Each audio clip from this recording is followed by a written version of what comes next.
അള്ളാഹു നമ്മളെ കാക്കുമാറാകട്ടെ. മുസ്ലിമിന് ഇന്ന് പാപം ചെയ്യാൻ പേടിയുണ്ടോ? ഇല്ല. ഞാൻ തെളിവ് സഹിതം പറയാം. ഇന്ന് മുസ്ലിമിന് പാപം ചെയ്യാൻ ഒരു പേടിയില്ലടോ. ഈ പയ്യന്റെ മുമ്പിൽ പ്രായമുള്ളവരിയ്ക്കുന്നല്ലോ, പ്രായമുള്ള വാപ്പമാരിയ്ക്കുന്നല്ലോ. അള്ളാഹു നിങ്ങൾക്ക് ആഫിയത്തുള്ള ദീർഘായുസ് നൽകുമാറാകട്ടെ. ഒരു 20 കൊല്ലം മുമ്പ്, ഒരു 15 വർഷം മുമ്പ് അള്ളാഹുവിന്റെ പള്ളിയിൽ നിസ്കരിക്കാൻ വരുന്ന ഏതെങ്കിലും ഒരു മനുഷ്യൻ കള്ളുകുടിക്കുവോ?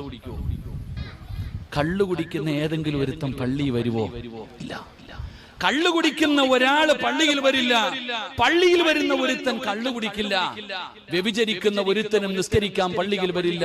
നിസ്കരിക്കാൻ വരുന്നവൻ വ്യഭിചരിക്കൂല. പലിശ കച്ചവടം നടത്തുന്ന ഒരുത്തൻ നിസ്കരിക്കാൻ പള്ളിയിൽ വരില്ല.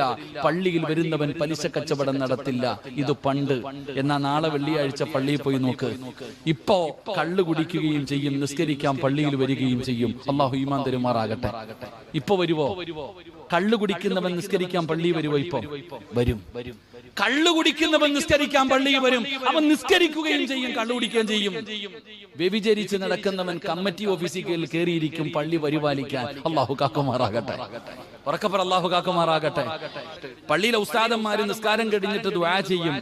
ഉസ്താദിന് തന്നെ തോന്നാറുണ്ട്, ഞാൻ ആർക്കു വേണ്ടി അള്ളാഹ് ഇത് ചെയ്യണേന്ന്. കാരണം ആമീനിന്റെ ശബ്ദം കേൾക്കാറേയില്ല. അള്ളാഹു ഈമാൻ തരുമാറാകട്ടെ. ശബ്ദമൊക്കെ ജനറൽ ബോഡിയിലും പൊതുയോഗത്തിലൊക്കെ വരണം, നാവുണ്ടോന്ന് അറിയണമെങ്കിൽ. ഉസ്താദ് ദുആ ചെയ്യുമ്പോ ഉസ്താദിന് തന്നെ തോന്നുക, അള്ളാഹ് ഇത് ആർക്കാ ചെയ്യണേ. ഞാന് പഠിച്ചിറങ്ങിയതിനു ശേഷം ഒരു പള്ളിയിൽ ജോലി ചെയ്യുമ്പോ എന്നെ ഒരു മരിച്ച വീട്ടിൽ വിളിച്ചുകൊണ്ട് പോയി. 3 or 7 കണ്ടായിരുന്നു.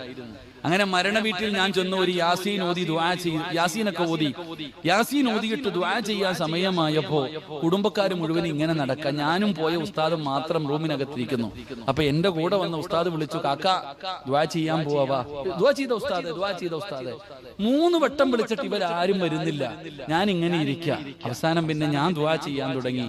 ഞാൻ ദുആ ചെയ്യുന്ന സമയത്ത് പറഞ്ഞു, അല്ലാ ഈ ഓതിയ യാസീനിന്റെ പ്രതിഫലം എന്റെ വാപ്പാടെ ഖബറിലേക്ക് കൊടുത്തേക്കണേ അല്ലാഹ്. കാരണം അവർക്കാർക്കും വേണ്ട. അവരിങ്ങനെ നടക്കുക.